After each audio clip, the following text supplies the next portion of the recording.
What is wrong with the pictures I just showed you? Out of 45 photos of early childhood educators, only one of those photos was of a man. That's only 2.5%. But why is this relevant? Only 2.8% of preschool teachers are men. And only 13% of elementary school teachers are men, most of which teach 4th and 5th grade, which isn't even considered early childhood. And looking at a study done on 38 New York colleges and universities, only 7.5% of elementary education majors were men. More specifically, in this study of 5,961 students, only 448 were male. Where are the men in early childhood education? So what's the big deal? Why do we need men in early childhood education? In her article for Early Childhood News, Frances Wardle states that males bring more play, active movement, entertainment, and rough and tumble play to the way they interact with their own children and the way they interact with children in a program. In Paul Bell's study, he found that parents of children with male teachers were very accepting of these professionals.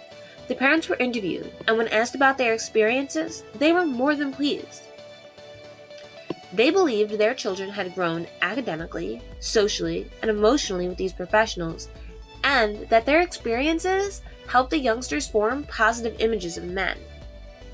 And most importantly, male teachers can be much needed role models, especially for children of single mothers or whose fathers are extremely busy with work. And male teachers can also serve as inspiration for future male teachers. I think that men bring a sense of wonder to curriculum. They bring the ability to create curriculum in the interest of children and to have children be drawn to whether it's outside or indoors activities, but they create the ability to engage children. Students are going to be going through school with mostly female teachers, so maybe if I can just make a connection with one or two students and be a positive male role model for them, I think that can go a long way in their development as a student. We cannot have teachers unless we have education majors in our colleges and universities. But as we just saw, early childhood and elementary education programs are predominantly female. In order to get more men into the field of early childhood, we need to get more men into early education programs. But how? In Julia Wilkins and Robert Gamble's study of the 38 New York colleges and universities that I mentioned earlier, the schools were asked why they believe men don't want to join early childhood education. Here are the most popular answers. The low salary and low prestige of elementary education. The perception of elementary education as more suitable for the nurturing abilities of a woman than of a man. Elementary education is not perceived as a male profession. The pressure felt from family and friends to get a good or manly career. Negative image of working conditions and opportunities for advancement in elementary education. There's a lack of male teacher recruitment from superintendents or principals. High school counselors do not recommend elementary teaching to high school males. There's a lack of role models when males are in elementary school. Men in elementary teaching are faced with working with all females. In short, men don't want to join the early childhood field because it is unmanly, underpaid, and underrepresented. Men who do join the field are given negative stereotypes and don't stick around. Even men who can get past the fact that early childhood education is viewed as women's work, or don't mind being viewed by everyone else as unmanly, are still burdened with stereotypes throughout their workday. In Paul Bell's study, Bringing Men into Early Childhood Education field, he observes and clearly states men's career in early childhood education tend to be brief. Why don't men in early childhood stay in early childhood? Oftentimes we hear about women that are not treated equally or fairly in the workplace. They are given easy or girls' jobs and aren't expected to work as hard as a man. But the same issue is true for men. Men in early childhood are expected to be tough, mean, and provide discipline. No one wants or expects them to play the nurturing caregiver. That is just as wrong as telling women they can't do men's work. And the winding path that led me to becoming what I am today, a very proud kindergarten teacher. I've done each of those jobs. And at every point along the way, I had to negotiate and bargain with myself and push back against my own bias about what a man should be. And so now, when someone finds out what I do and asks me with a little bit of surprise, why would a man want to do that? I know what to tell them. Because it's awesome. Not every man is as comfortable as Jake Milton, the speaker we just saw, about his career. In his article, Paul Bells mentions a study completed in 1988 which found that 70% of men in early childhood leave the field within the first 2 years, compared with only 30% of women who choose to leave the field in the same time frame. Why do more men leave early childhood? In his study, Bells finds 3 common reasons for men to leave the field. They are forced to be disciplinarians, there is a lack of other men in the field, and there is a lack of media recognition.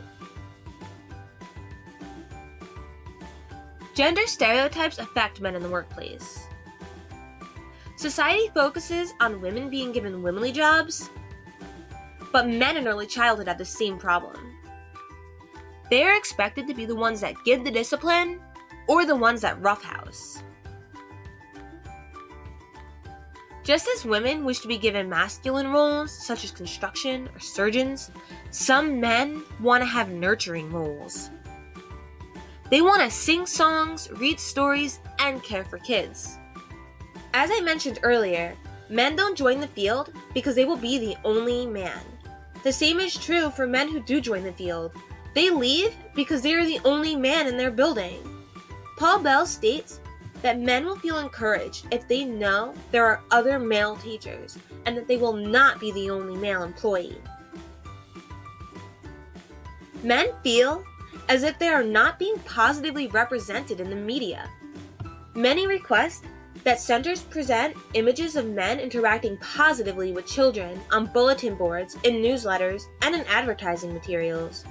And when Gamble and Wilkins interviewed the colleges and universities that I mentioned earlier, many believed that in order to get more men involved, the media should advertise men in education, specifically to weaken the female stereotype. In conclusion, men won't stick around in early childhood classrooms until we, as a society, work together to create gender equality in the workplace. For men and for women. How can we create a more male-friendly field of education? Those 38 colleges came up with a few solutions. Raise the salary and prestige of early childhood classrooms. Expose men to the fact that the early years of teaching is actually hard work. Change society's overall perception of teachers. Create an image of elementary education as a suitably masculine occupation. Have more male role models in elementary schools. And recruit more at the high school level, targeting males. In an article of educating young children learning and teaching in the early childhood years, entitled Men in Early Childhood, a series of male educators were interviewed. When asked what they would change about early childhood education, here's what they said. I am challenged by gender bias. All educators have to deal with it, whether male or female. I would like to see other males in childcare and to shift people's perception from it not being a manly career to follow. I would like to see more males in childcare, both in the rooms and playground, as well as in the staff room. For this to happen, I believe that the qualifications should become more challenging, and in return, the wages for staff should increase substantially. I am challenged by a society that has grown up influenced mainly by female carers. This sometimes requires a new male carer to prove themselves. While most female workmates have been positive and helped in my work, I must also state that there is still a margin of differentiation between males and females who work in this rewarding field. How big would the ripple effect in our society be if boys and girls could look into that first important classroom and see women and men working together, side by side, in equal numbers, with one purpose: to carry the hope of humanity on our shoulders and in our faces together, so that all of our children can have something to look at from the very beginning. Picture that world, and find a way to show it to a child, because they can't be what they can't see. In order to make the early childhood classroom a more male-friendly place to be, we need to get rid of gender stereotypes.